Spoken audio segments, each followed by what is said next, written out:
வம்சத்திலே அவதரித்த சூரியரே,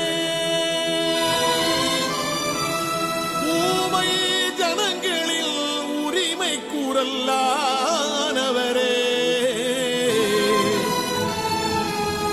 சஞ்சீவிராயரின் சந்ததியாய் பிறந்தவரே, சத்திரிய பேரினத்தின் சரித்திரத்தில் நாயகரே, சரித்திரத்தில் நாயகரே.